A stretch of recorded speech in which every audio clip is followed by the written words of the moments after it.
Hello everyone, welcome to my channel. I am Poonam Lohan. तो आज का हमारा टॉपिक है triarchic theory of intelligence, Robert Sternberg in 1985 कि 1985 में रॉबर्ट स्टर्नबर्ग ने अपनी एक थ्योरी दी थी जिसका नाम है ट्राइकिक थ्योरी ऑफ इंटेलिजेंस। तो इसमें इन्होंने अपनी थ्योरीज में 3 तरह की इंटेलिजेंस के बारे में बताया। Sternberg view intelligence as the ability to adapt, कि किसी चीज को अडेप्ट करने की योग्यता होती है, टू शेप, और हम उसको अडेप्ट करने के बाद एक शेप दे देते हैं, and select environment to accomplish one's goals and those of one's society and the culture। Means ये क्या कहना चाहते हैं कि इनके अनुसार इंटेलिजेंसी एक एबिलिटी है अडेप्ट करने की, उसको शेप करने की, और सिलेक्ट इन्वायरमेंट कि एक व्यक्ति की ऐसी योग्यता कि वो जिस इन्वायरमेंट में है, जो उस व्यक्ति का गोल है, वो अपने गोल के अकॉर्डिंग उस सिचुएशन को अडेप्ट करता है और अपने अकॉर्डिंग उसको शेप दे देता है और अपने अकॉर्डिंग सिलेक्ट इन्वायरमेंट को सिलेक्ट करता है कि सोसाइटी एंड कल्चर, कि अपने जिस सोसाइटी और कल्चर में वो रहता है। According to this theory there are 3 basic type of intelligence. यहाँ पर इन्होंने 3 बेसिक टाइप बताए थे। फर्स्ट है कंपोनेंशियल, सेकंड है एक्सपीरियंशियल, थर्ड है कॉन्टेक्चुअल्स, कि एक कॉन्टेक्स्ट के अकॉर्डिंग एक व्यक्ति कैसे काम करता है। एक्सपीरियंशियल की कौन व्यक्ति कितना एक्सपीरियंस के साथ है, जिसको ज़्यादा एक्सपीरियंस होता है वो अपनी प्रॉब्लम को जल्दी सॉल्व कर लेता है। कंपोनेंशियल होते हैं घटक, कि एक चीज के अंदर कौन कौन से कंपोनेंट शामिल होते हैं। तो इन सब का हम डिटेल में पढ़ेंगे। अब बात करते हैं कंपोनेंट इंटेलिजेंस की। कंपोनेंट इंटेलिजेंस में क्या बताया गया है, इसको बोला जाता है एनालिटिकल इंटेलिजेंस। जो कंपोनेंट इंटेलिजेंस वाले वो लोग होते हैं उनको एनालिटिकल बोला जाता है, कि जो हर चीज को एनालाइज करते हैं, किसी की सुनी हुई बातों पर जल्दी विश्वास नहीं करते, लेकिन कहीं से इनको इन्फॉर्मेशन मिल जाती है तो भी क्या करते हैं, वे उस इन्फॉर्मेशन को एनालाइज करते हैं कि वो इन्फॉर्मेशन कहाँ से आई है, कैसे आई है और किसने उसको पास आउट किया है। तो ये क्या करते हैं, चाहे इनके पास छोटी इन्फॉर्मेशन है चाहे बड़ी इन्फॉर्मेशन है, ये उस इन्फॉर्मेशन को एनालिटिकल तरीके से सोचते हैं। अब देखिए क्या बोला गया है, is the analysis of information to solve the problem, कि जब हमारे सामने कोई प्रॉब्लम आती है, हम उस प्रॉब्लम को सोल्व करते हैं तो क्या करते हैं, जो इंफॉर्मेशन होती है उसको एनालाइज करते हैं कि इस जो हमारे पास प्रॉब्लम है उसको हम कैसे सोल्व करेंगे, और जो हमारे पास इंफॉर्मेशन है क्या वो इंफॉर्मेशन उस प्रॉब्लम को सोल्व करने के लिए सफिशिएंट है। तो क्या सीखा आपने कि जो कंपोनेंशियल इंटेलिजेंस वाले लोग होते हैं वे एनालिटिकल तरीके से सोचते हैं। तो एग्जाम में यहाँ से क्वेश्चन आता है कि कंपोनेंशियल इंटेलिजेंस को दूसरा नाम क्या दिया गया है, इसको दिया गया है analytical intelligence. Person high on this ability think analytical, कि जिस व्यक्ति में ये इंटेलिजेंसी हाई होती है वो एनालिटिकल तरीके से सोचते हैं, क्रिटिकल तरीके से सोचते हैं, एंड सक्सीड इन स्कूल, और वो बच्चे अपने स्कूल में भी सफलता को हासिल करते हैं। This intelligence has 3 components, each serving a different functions। अब इसके अंदर भी 3 कंपोनेंट हैं, कि इस थ्योरी में ऐसे कौन से 3 कंपोनेंट बताए गए हैं जो कि अपने अपने पार्ट पर अलग अलग काम करते हैं। तो हम सारा उसको डिटेल में पढ़ेंगे। अब देखिए एनालिटिकल थिंकिंग, यानी कि जो लोग क्रिटिकल वाले लोग, कंपोनेंशियल लोग हैं, वो लोग क्या करते हैं, एनालिटिकल तरीके से सोचते हैं। एनालिटिकल में कुछ यहाँ पर पॉइंट्स बताए गए हैं कि फोकस ऑन प्लानिंग, कि वो लोग अपने प्लानिंग पर फोकस करते हैं, उसको मॉनिटर करते हैं और क्या करते हैं, ट्रांसफर करते हैं। कि जो उनके पास प्रॉब्लम है या फिर उनके पास जो उनका आइडिया है या फिर जो भी उनके पास डाटा है उसको क्या करेंगे, पूरा प्लान करेंगे, प्लान करने के बाद उसको मॉनिटर करेंगे और उसके बाद क्या करेंगे, ट्रांसफर करेंगे। मीन्स ये लोग अगर अपना कुछ नया काम करना चाहते हैं तो सबसे पहले वो लोग अपनी प्लानिंग बनाते हैं, प्लानिंग के बाद उसको मॉनिटर करते हैं, और जब प्लानिंग और मॉनिटर उनका सक्सेस हो जाता है तो उसके बाद उसको ट्रांसफर कर दे, यानी कि उसको आगे फॉरवर्ड कर देते हैं। It is influential in being able to take apart problems and being able to success solution not often seen, कि एक ऐसी प्रॉब्लम जो उन्होंने अब तक नहीं देखी है वैसी प्रॉब्लम को भी वो सोल्व जल्दी कर लेते हैं और उनसे वे जल्दी प्रभावित भी होते हैं। कि जिन लोगों के अंदर कंपोनेंशियल इंटेलिजेंस है, एनालिटिकल थिंकिंग है, और जो ऐसी प्रॉब्लम जो कभी उनके सामने नहीं आई है, जो उन्होंने अब तक फेस नहीं की है और उसको सॉल्व नहीं किया है, तो वो लोग ऐसी प्रॉब्लम को भी जल्दी सॉल्व कर लेते हैं। क्लियर है आपको? यहाँ तक समझ आया? अब बात करते हैं कंपोनेंट की, कि कौन से कंपोनेंट जो हमने कंपोनेंशियल इंटेलिजेंस हम पढ़ रहे हैं, जिसको बोलते हैं एनालिटिकल इंटेलिजेंस या कंपोनेंशियल इंटेलिजेंस। इसके कितने कंपोनेंट हैं, क्या क्या कंपोनेंट है, कैसे कैसे वो काम करते हैं। तो यहाँ पर फर्स्ट है नॉलेज एक्विजिशन कंपोनेंट, सेकंड है मेटा और higher order component, and third है परफॉर्मेंस कंपोनेंट। अगर हम इन पॉइंट्स की बात करते हैं, नॉलेज एक्विजिशन का क्या मतलब है कि उस बंदे ने जिसके अंदर ये इस टाइप की इंटेलिजेंस है, उसने क्या किया है, नॉलेज को एक्वायर किया है। एक्विजिशन होता है ग्रहण करना, एक्वायर करना, सीखना। फिर मेटा में क्या करते हैं कि जो नॉलेज उस बंदे ने सीखी है, जो यहाँ पर उसने सीखा है, उस चीज को क्या करेगा, वो दोबारा से एनालाइज करेगा, यानी कि जो चीजें उनको पता है और उनके बारे में अगर वो दोबारा से सोचता है, उसको बोलते हैं मेटा। यानी कि जैसे आपकी कॉग्निशन क्या है, आपने क्या देखा और आपके थॉट क्या है, अगर आपने अपनी थॉट पर दोबारा से अगर सोचते हैं, दोबारा से उस पर विचार करते हैं, उसको एनालाइज करते हैं, तो क्या कहलाता है, मेटा कंपोनेंट कहलाता है। कि अपने बारे में ही दोबारा से सोचना, यानी कि कॉग्निशन अबाउट कॉग्निशन, कि जो आप जानते हो और उसके बारे में ही दोबारा से जानने की कोशिश करते हैं, तो वो क्या कहलाता है, आपका मेटा कंपोनेंट।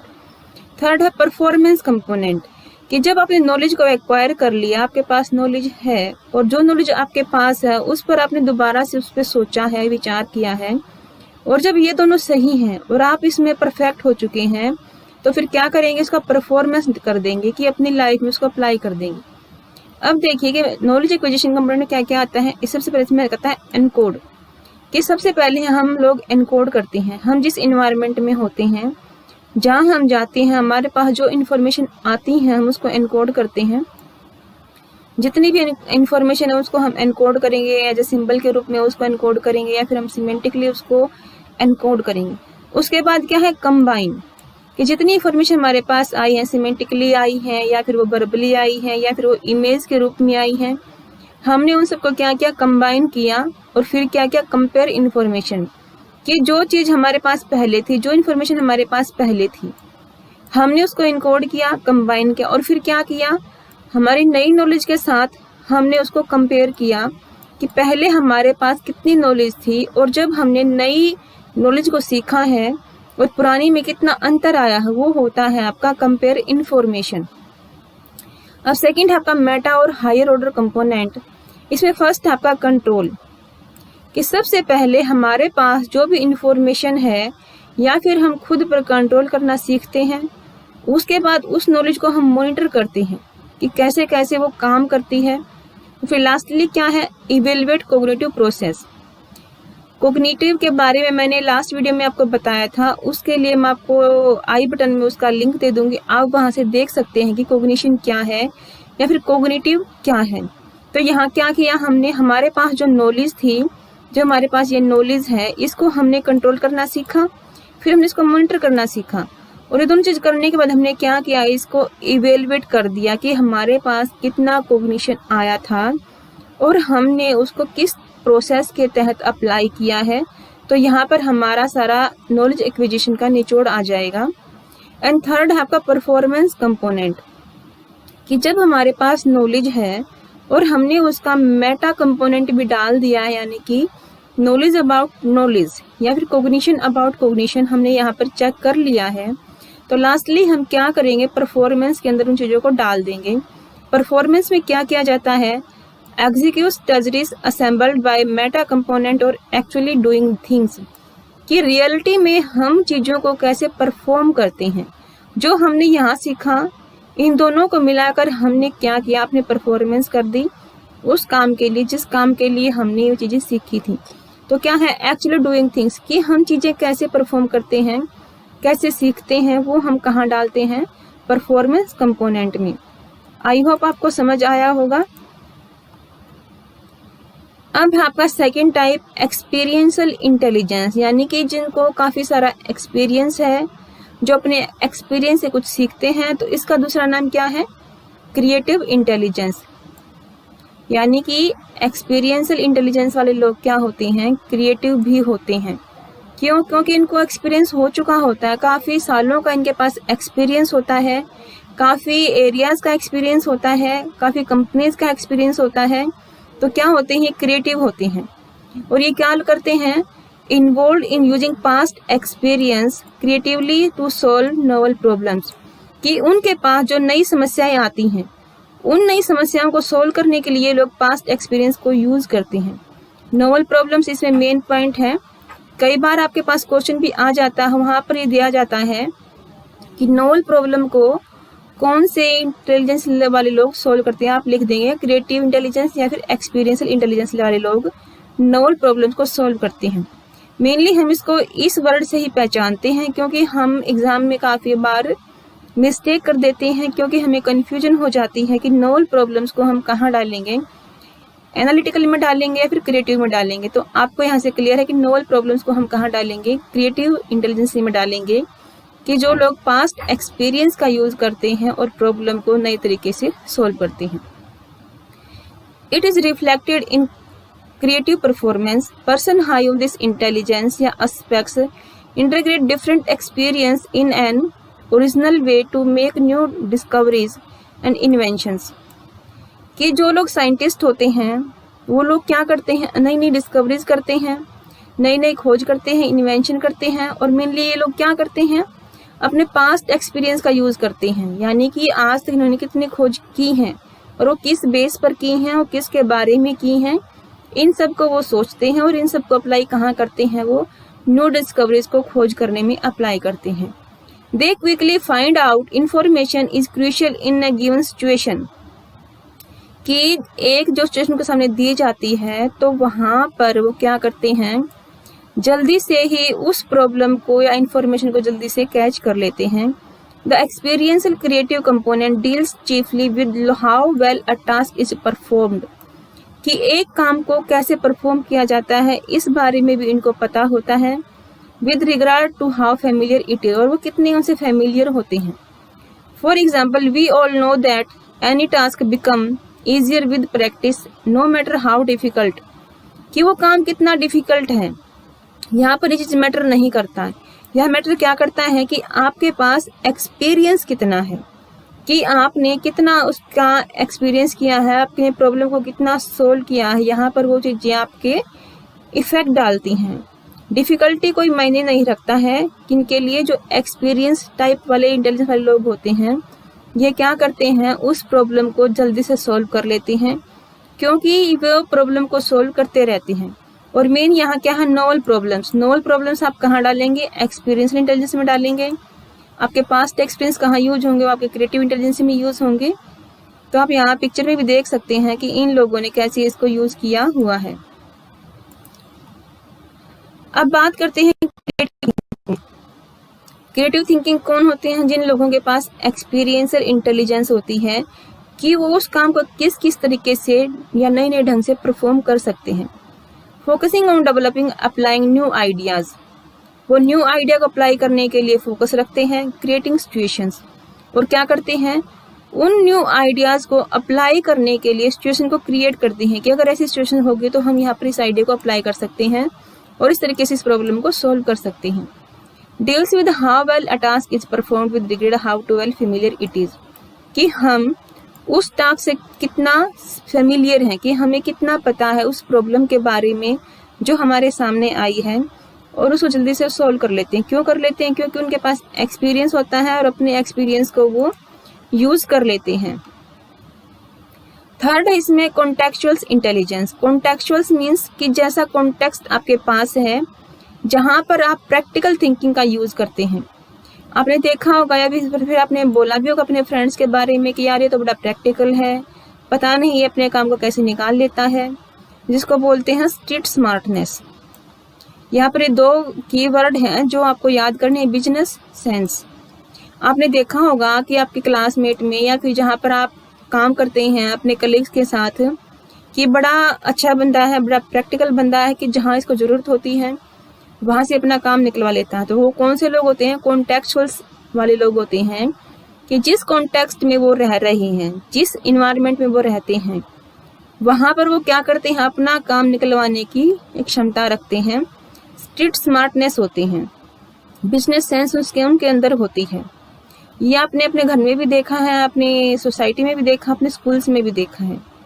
तो person high on this intelligence easily adapt to their present environment or select a more favorable environment than existing one or modify the environment to fit their needs।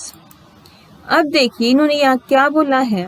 मान लीजिए आप लोग हरियाणा में रहते हैं या फिर आप इंडिया में रहते हैं, तो आपको क्या हुआ कि आप अपने बिजनेस के सिलसिले में आप अमेरिका गई हैं या फिर सऊदी अरब गई हैं या फिर एक ऐसी कंट्री में आप गए हैं जहाँ पर आप कभी नहीं गई। तो क्या होता है, कई लोगों का तो वहाँ मन लग जाता है लेकिन कई लोग वहाँ काम नहीं कर पाते। तो जो लोग वहाँ अपना मन लगा लेते हैं, अपना बिजनेस स्टार्ट कर लेते हैं, उनको बोलते हैं कॉन्टेक्चुअल्स। क्यों?